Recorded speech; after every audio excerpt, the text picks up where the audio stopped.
Justin Asrieli Research Center. He holds the Ivado Professorship for AI in Mental Health and is an appointed academic member of MILA Quebec Artificial Intelligence Institute. Previously, he was a permanent researcher in the neuroscience and computational biology at the Institut Pasteur, Paris, France, and a postdoctoral fellow at the Center for Complex System and Brain Sciences, FAU, in the US. He holds an engineering degree in advanced engineering and computer sciences, a 2 master's degree in theoretical physics and cognitive science, a PhD in cognitive neuroscience from Sorbonne University, and the habilitation to supervise research in medicine from the University of the City of Paris. His research focuses on the neural foundations of social cognition, integrating the human's mind's biological, psychological, and social facets, and he also engages in numerous projects that intercept science, arts, and society, promote open science, shape AI strategy as an expert for the French national plans, and he's an advocate for cognitive freedom, twice UN-invited experts. It is a true honor to have you, Guillaume, and thank you so much for being here. Thank you. Hi everyone. Thank you so much for the invitation and for this wonderful organization. So I also apologize for my terrible voice. So the plan here is to talk about unicorns, but before that, we're going to talk about hyperscanning, and some of you have already heard about it, but there's a lot of hopes and hypes around that stuff, so I'm going to try to, in 20 minutes, give you a glimpse about this very strange area of neuroscience that kept me up at night for the last 10 to 15 years now. Oh God. So I like to start all my talk with the South Africa word Ubuntu. So I'm at the right place today. I don't have to explain it. It's to me like the word that embodies the most my interests at both the human and scientific level in life. And it's also quite embodied the fact that we are like, it takes a village for doing what we are doing. And I'm happy to extend the village with you today. And this is my little village in Montreal. My team at the CHU Saint-Justine, so it's a pediatric hospital. But I have also, as said, we are in between this hospital and the Quebec AI Institute. So the starting point of all that, before even talking about hyperscanning, was a book. Like many things in my life, books have been always very important in changing course of actions. And this book is called The Tree of Knowledge by Umberto Maturana and Francisco Varela, who decided me to go to cognitive science. And I actually ended up doing my PhD in the former lab of Francisco Varela, so this Chilean neurobiologist, who was one of the first to take the metaphor of the network to talk about the brain, and in a network in a decentralized way. So this is a very fundamental paper called The Brain Web in 2001 in Nature Neuroscience Review, where they compare for the first time the brain as a peer-to-peer network. At the time there were no cryptocurrencies, so they took Napsters. For those who are old enough or have seen The Social Network by David Fisher, you know what Napster is. But the idea is that there is no homunculus or a central command center. It's a distributed system, and cognition is an emergent property of this network. And in parallel, there has been like an interactive turn initiated in neuroscience by realizing something that developmental psychologists and social psychologists would be like shocked that neuroscientists discovered that so late, is that we are first a body on top of a brain, but we are also embedded in social and cultural systems. And through the environment, we are coupling our brain activity and our body with others. And so, taking inspiration from what has been done by Varela and Maturana regarding how coupling between cell assembly within the brain leads to emergence of cognition. I started a long journey of studying like how this thing extends to actually coupling between people, and how we can take a stance on cognition that is not skull reductive, but more like taking as seriously our biological grounding than our social embedding and cultural embedding. And so this journey started where some people were calling at that time social interaction as metaphorically the dark matter of neuroscience, because nobody was really studying social interaction in the lab for economical reasons first, because you need multiple devices simultaneously. That's where the unicorn is going to come out. But also theoretically, because even still now, some social neuroscientists are very doubtful about the need of hyperscanning and the fact that you need to record multiple people simultaneously to understand social cognition, and that just, you can understand social cognition by focusing on isolated brain. I don't buy it, but that's something that is still out there. And so the literature of two or more individuals engaged in dynamic interaction was a clear blank spot in neuroscience. So for the last 10 to 15 years, I've been trying to dig into these blank spots using empirical methods such as hyperscanning EEG. So here you see on the left the multi-brain recordings. Hyperscanning came initially from fMRI, so that's why the scanning comes from, but it was used widely for other modalities afterwards. And then, because I'm a nerd and I like Venn diagrams, so I tried to understand that through computational modeling, and at the intersection between the two, developing human-machine interaction to simultaneously test our understanding of social cognition in the machine, but also use those interactive machines as a way to do neuropsychology of social cognition in humans. Okay, so let's focus on hyperscanning EEG. So as I say, the scanning comes from fMRI originally. So the first person who coined this term is Reed Montague. At the time, it was like Caltech, where they have like enough money. We can see like the divide here. We were like talking just before about how expensive MRI were.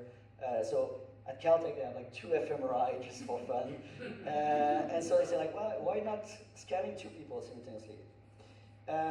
In our case, what we took inspiration was more a cheap version of it that my initial PhD co-supervisor, Jacqueline Nadel, used to study parents' interaction, what I like to call behavioral hyperscanning, which is like dual video. And so in the 80s, Jacqueline started to look at how babies are able at 3 months old to detect if they are interacting in real time with their mom or with the recorded video of their mom.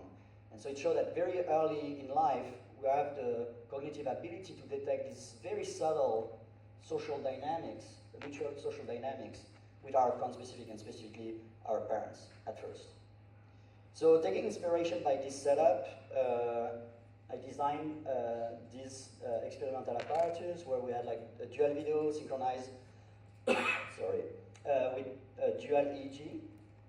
And based on that, we first showed that indeed social interaction led to categorically different neural dynamics and neural correlates than social perception, which was like the vast majority of social neuroscience until that day. And even deeper than that, what we demonstrate, and we had also colleagues with fMRI that replicate the results in fMRI, is that there is a double dissociation depending on the role that you are taking in the interaction and the context in which the interaction unfolds. So typically, when you are spontaneously interacting at a coffee table or in BrainHack in general, you have like a mutual social reward of interacting with the other person. And we found that in the case of an induced context, like more like this, where the flow of information is more like unidirectional, only the emitter of the information have a reward of sharing its stuff. Sorry for you guys. But so that has like deep consequences for the way we approach education and learning. And that speaks completely to the idea of BrainHack and peer learning and interaction. But so like the most interesting result that we came out by doing so was to demonstrate that there were like synchronization of oscillations between brains during social interaction. And even if it was shown before associated with external stimuli, here what we show is that endogenously to the dyad, people just by interacting with others, like by mutually anticipating what the other is going to do and so on, enter in resonance at the sensory motor level. And that leads to this synchronization in a tight way. And typically it was a pain to publish because, so some people thought it was parapsychology, even at the École Normale during my master, some people like, that's not parapsychology, but, and even nowadays, like some people are questioning that stuff. But it has been widely replicated, and I will show you also computational modeling on the hardest pill to swallow here was the gamma synchronization between brains, because gamma is very fast, and compared to behavior, it seems like crazy that we managed to tightly couple two nervous system at the 40 Hz range. And I'm going to show you later how it took me 10 years to demonstrate what's going on with the gamma. And I sent it to the PhD examiner 10 years later. I have the answer to your question, by the way. So it takes like a long time sometimes to get the answers. But so it started with nonverbal coordination. Then we started to look at language and discussion. So with my colleague Alejandro Perez, we show, for instance, that speaking in your native language or in a learned language leads to less or more coupling with another person. So it's better to speak your native language with another person in terms of predictability and synchronization. And we were discussing that yesterday in the context of affective touch.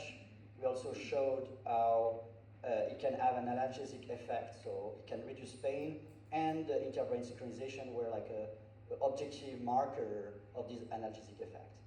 And the anecdote behind that is very funny because, so it's Pavel Goldstein, the first author. He came after one of those seminars to discuss with me about an idea he got during the birth delivery of his second child. He's a researcher in pain, I mean, pain researcher, not we are all researchers in pain. But as a pain researcher, even during delivery of his children, he was thinking like, if I hold the hand of my wife, it seems that it has an effect on pain and so on. So researchers are always talking about science, thinking about science. But so I was already picturing myself in delivery room with EEGs and so on, but we managed to do something more casual in the pain research lab. So that's also the power of informal stuff, because we had a drink and we were like talking about this, and it became like a very nice study in the end. Another example more in the developmental aspect, and also like something I want to precise here, it was super important because it came after people were saying like it was impossible to have interbrain synchrony. They switched to it's obvious, classic, because it was entrainment. And here we show that those interbrain synchrony were not caused by rhythmic interaction, because it was holding hand, not stroking. So without any rhythmicity in the behavior, we had also this phenomenon of interbrain synchrony. And here is another sense that was kind of forgotten during the pandemic, which is a smell, like touch, with babies. And we show that by taking mothers and having them wearing the same t-shirt twice in a row during sleep, like the IRB accepted that.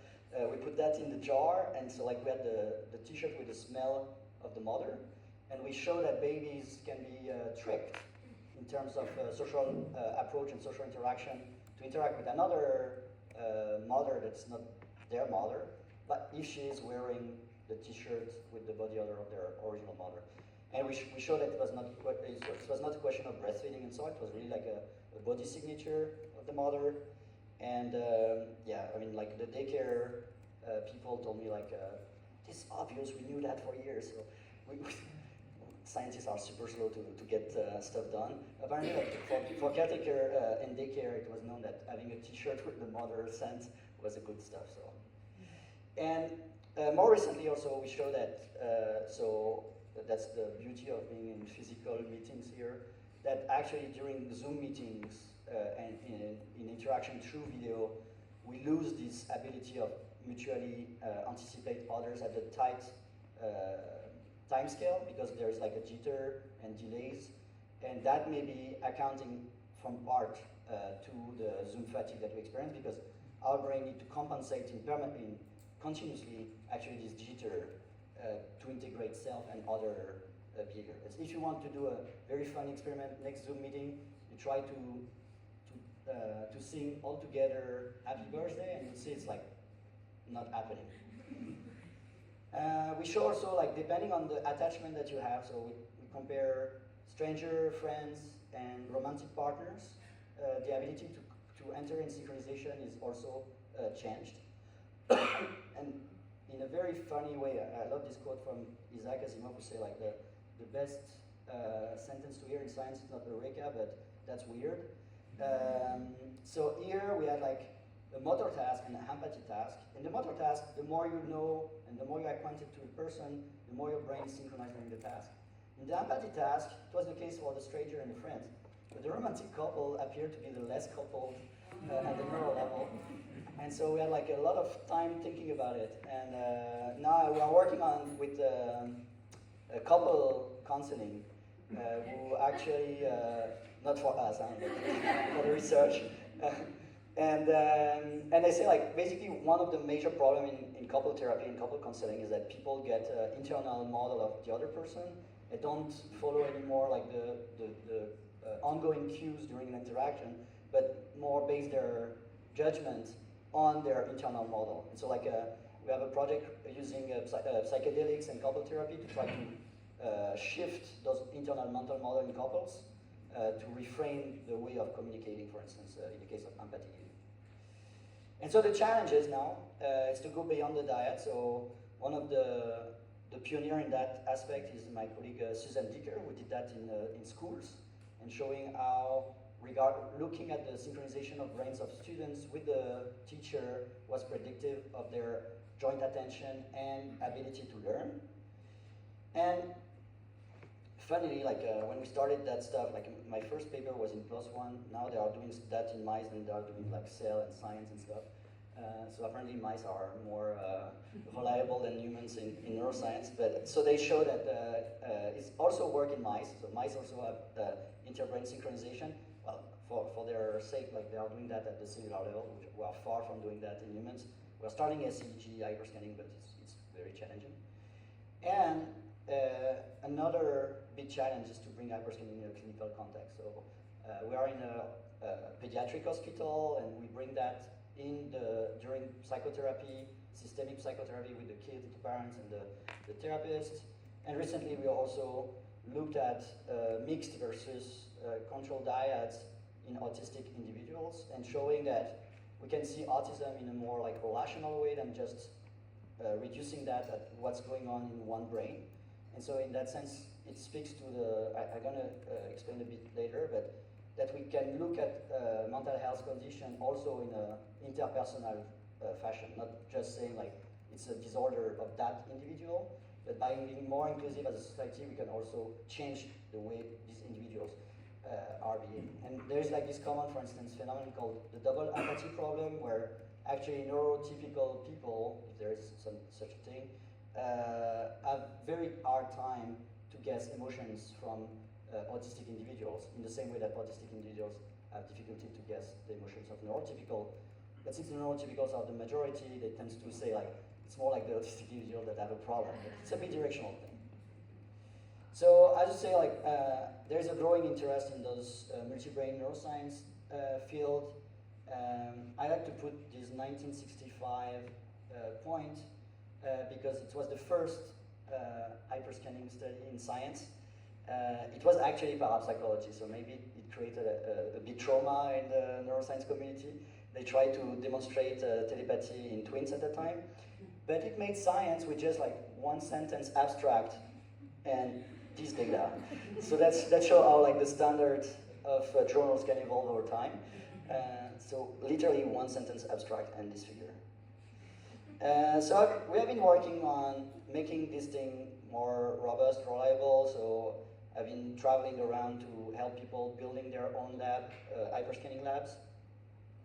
And in the hacking part, we're going to play also with HiPipe, a hyperscanning Python pipeline that I created with the idea of having a common practice around those techniques to avoid a mess at the methodological level, and exchange on the best way to do statistics, visualization, and so on. And the next challenge gonna go from this correlational look at interbrain stuff to a causal assessment of what's going on. So colleagues like Giacomo Novembre argue that we need to use stimulation, so like TMS or transcranial alternative current stimulation between brains. And they did already a proof of concept showing that beyond correlation, those interbrain synchrony may have a causal impact on behavior by artificially inducing in-phase or anti-phase synchrony between brains of humans. And again, for Giacomo it was in scan, like much later people did that with mice in Nature Neuroscience. But it was with wireless optogenetic though, so it's like very geeky. And what they show is like by taking 3 mice and stimulating synchronously 2, and the third one stimulating but not synchronously, the 2 that were synchronized tends to have more social approach. So you can see on the video, the up video is like the one that are synchronized, and at the bottom is when they are not. So it's not like they are completely ignoring each other, but clearly inducing artificially a synchrony of their brain leads to a more approach at the social level. And so that's kind of the next level, because here it's not just taking interbrain synchrony as a new form of marker, but actually a potential mechanism for social cognition in evolution. And so with one of my postdoc, Quentin Moreau, we show that there are other ways also of showing causality. So cross-brain neurofeedback, it has been done. You can use also human-machine interaction to show more structural causality and implication of key structures.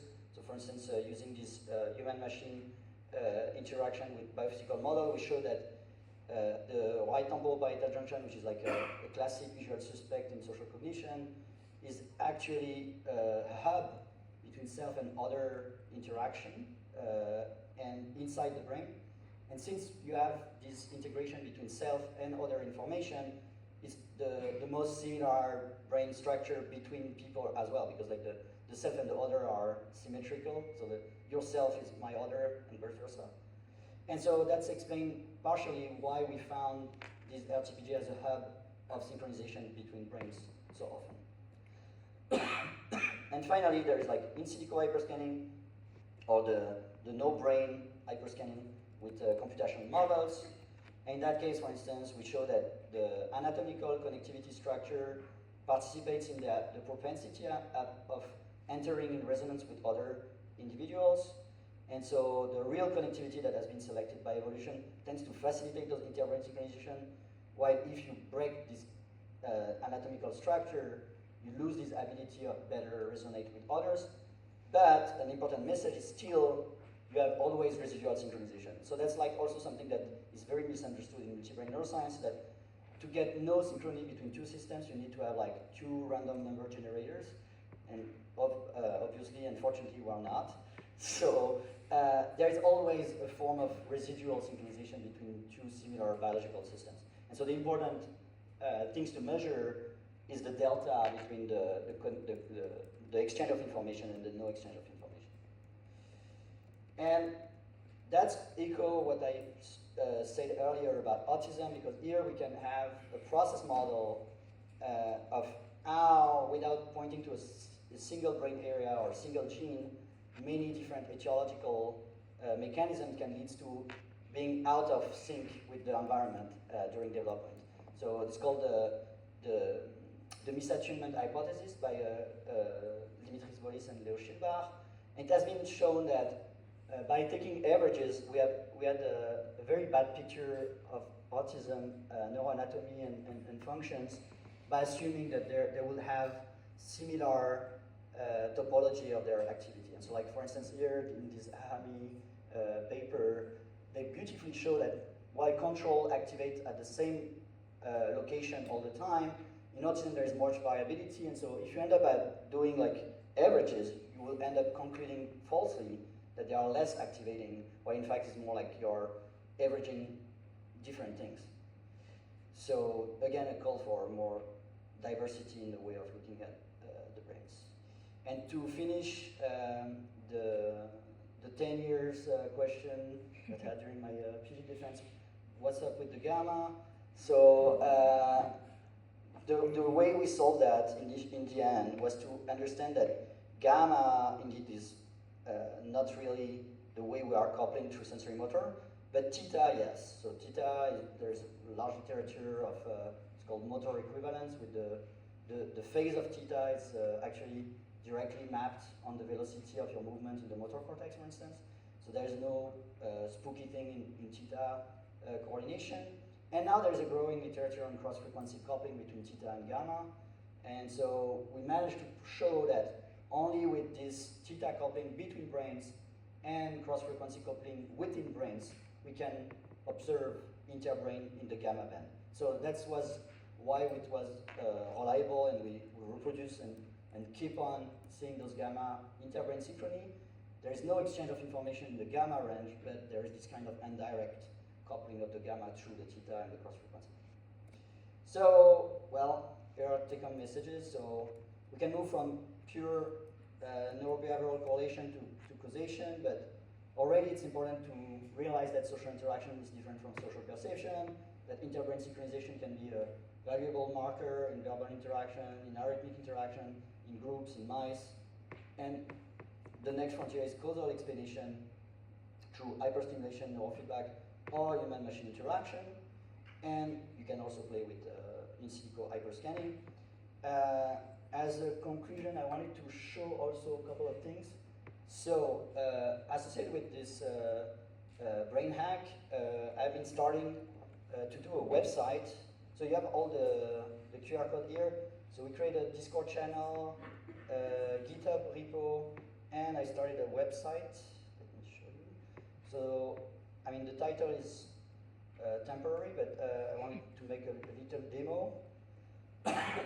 So here the idea would be like beyond brain hack to facilitate exchange of experiments and data in a pan-African way. And so here, for instance, I create two experiments associated with the working group that we talked about. So if you take the hyperscanning, it will bring you to the GitHub repo for hyperscanning, where we started already with Devon yesterday to hack a bit last night. And then you can also upload data depending on the experiment.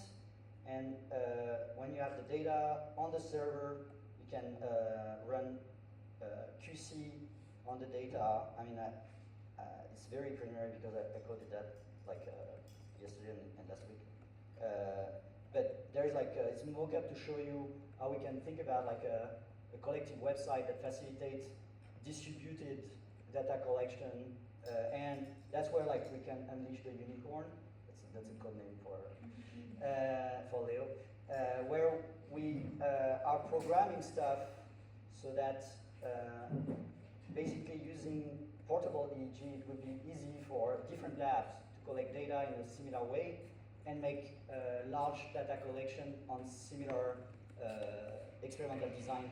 So like one lab can propose an experiment, all the other labs collect data with very few subjects, but ultimately by doing that in a very quick way, we can collect large amount of data for this given experiment. It's like trying to, like brain hack, to hack the academic system and propose another way of doing neuroscience. So that's it for me. I leave the floor to Leo.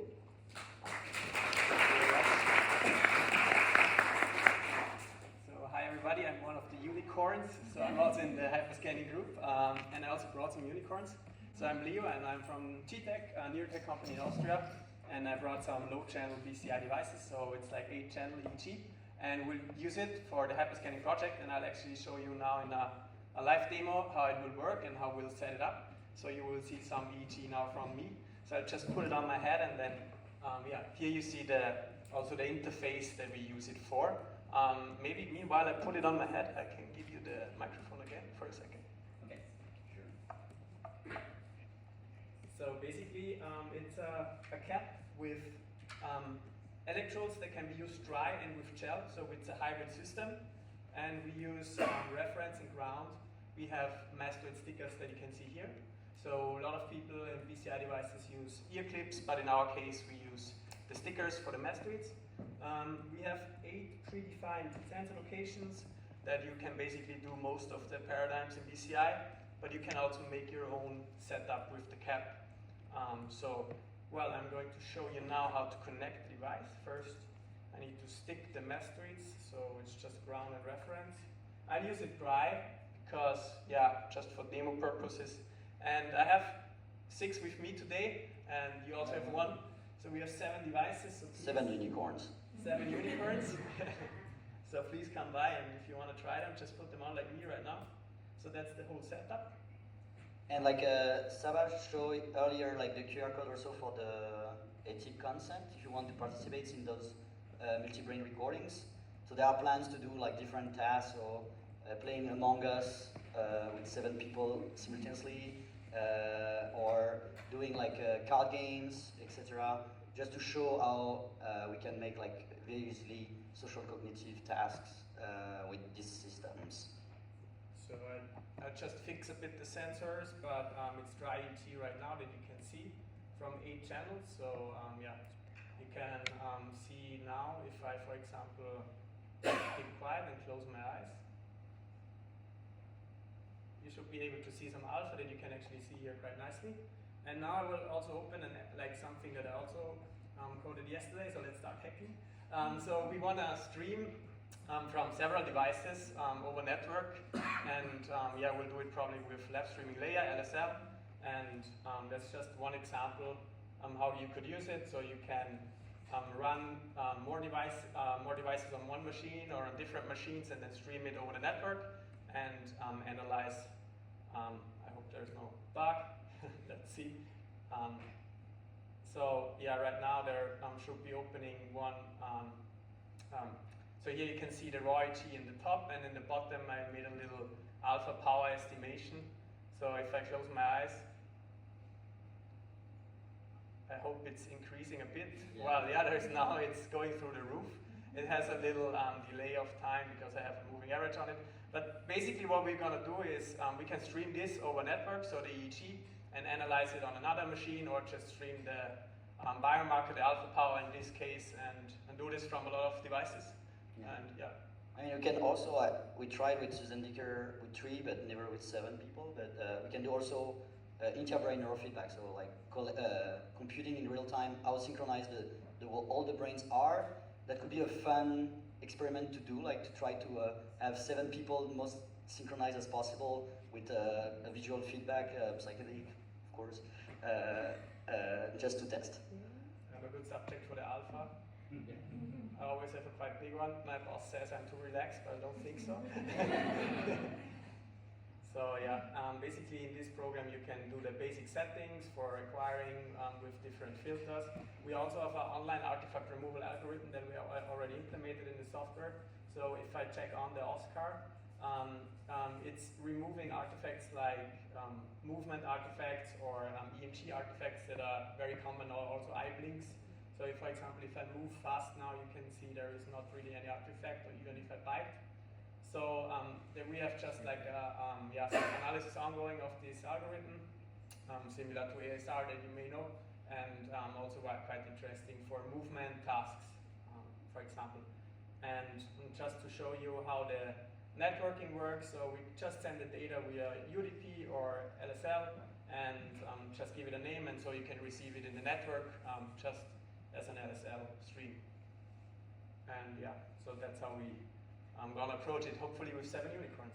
Yeah, and ultimately also beyond the 7 unicorns in the same place, the plan would be like through the website to allow also social experiment between labs in different countries.